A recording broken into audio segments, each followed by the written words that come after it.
talk about this hot new idea known as vaccine mandates. Conservatives across the United States are up in arms. And I mean that literally because this is America, where people who are scared of a tiny needle own assault rifles that they carry with them into Panera Bread. But they're up in arms over the idea that they might be fired, kicked out of public school, escorted off airplanes, or even not allowed to travel internationally at all because they refuse to get a safe, effective, and free COVID-19 vaccine. I mean, they could also die like all of these people, but, they might also lose their jobs, and that would be a tragedy. They're so worked up because this is America, home of the free, and a vaccine mandate clearly goes against Joey's freedom to refuse the vaccine and post anti-vax memes that also manage to be racist somehow, and then they're free to die of COVID.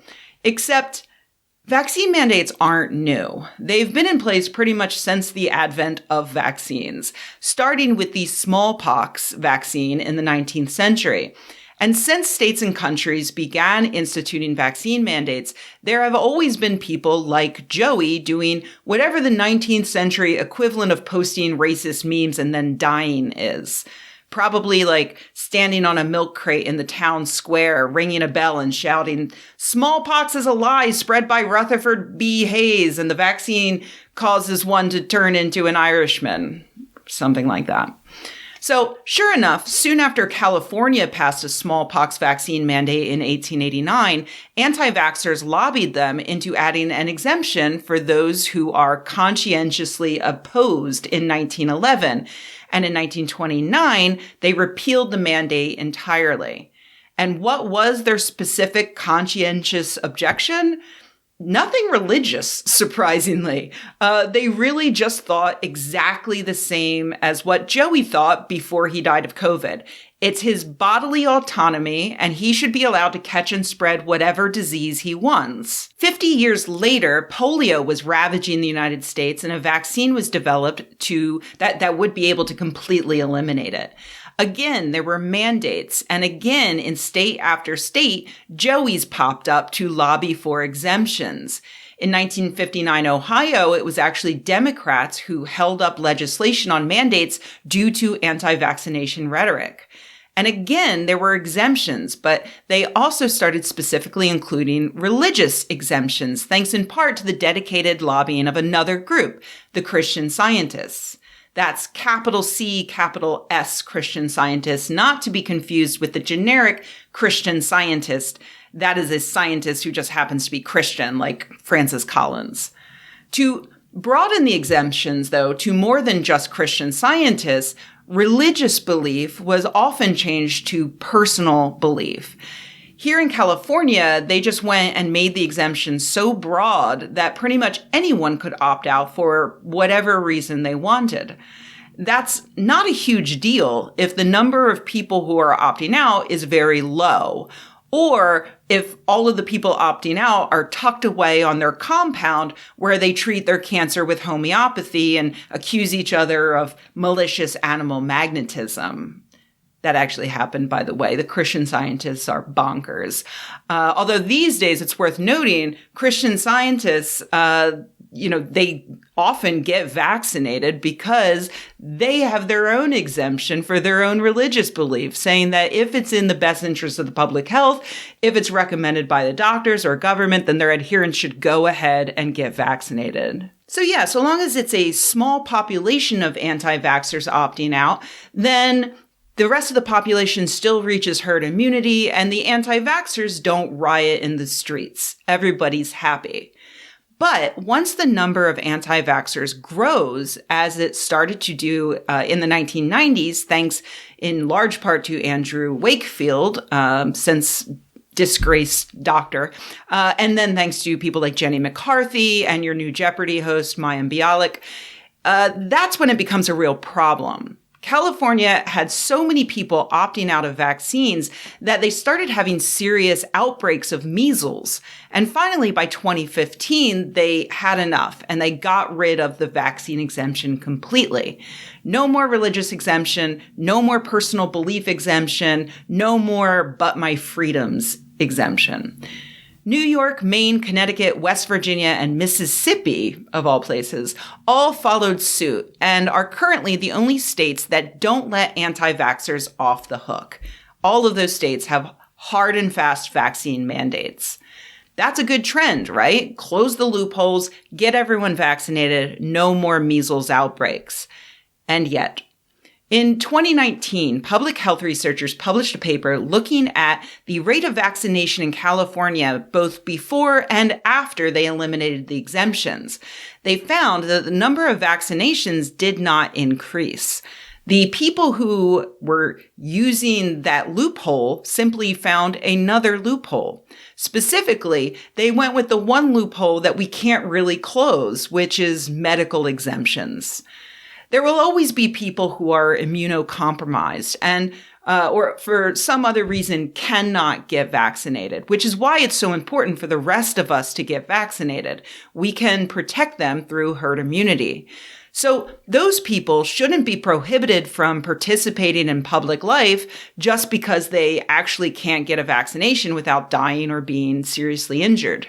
So a lot of the people who were exempted from the vaccine for personal beliefs prior to 2015, they just went out and found a less than ethical doctor to give them a medical exemption. Study co-author Sayad Omer told WBEZ Chicago, what happened was there was a cottage industry of people giving medical exemptions that sprouted, but that was a small fraction. A bigger group just found other loopholes like quasi-homeschooling. And so if you look at that trajectory, in 2 to 3 years, there was an exact replacement proportionally for all of the people who were getting religious exemptions. Omer and other experts think that the answer to this is to allow mandate exemptions, but to make them super annoying. For instance, you could allow people to get an exemption only after they, say, take an entire semester of classes on epidemiology, or make them watch slideshows of babies with whooping cough. Not only is it extra hoops they may not feel like jumping through, but there's a chance that after jumping through said hoops, they might realize they shouldn't opt out of the vaccine after all.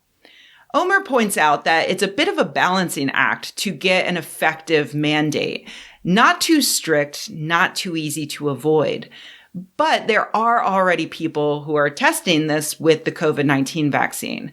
Take, for example, these absolute maniacs over at Conway Regional Health Services in Arkansas, where the CEO got sick of seeing a bunch of staff members say that they couldn't get the COVID vaccine specifically because of their religious beliefs, as the vaccines were developed using cells from aborted fetuses.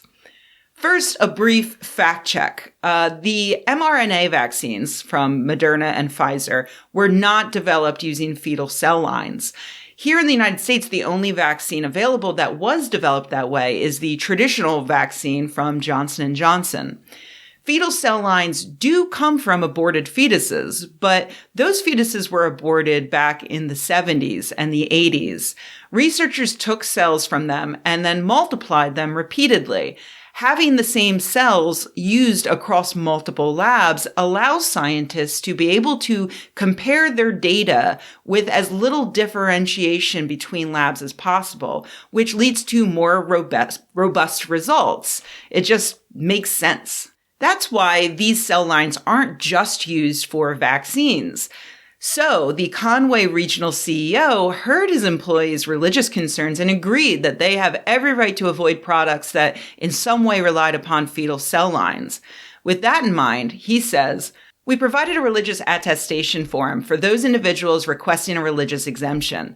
The form includes a list of 30 commonly used medicines that fall into the same category as the COVID-19 vaccine and their use of fetal cell lines. The list includes Tylenol, Pepto-Bismol, aspirin, Tums, Lipitor, Senokot, Motrin, ibuprofen, Maalox, X-Lax, Benadryl, Sudafed, Albuterol, Preparation H, MMR vaccine, Claritin, Zoloft, Prilosec OTC, and azithromycin." Holy crap, that is king shit right there. I love it. Employees are asked to attest that they truthfully acknowledge and affirm that my sincerely held religious belief is consistent and true, and that they do not and will not use the medications and any others like them.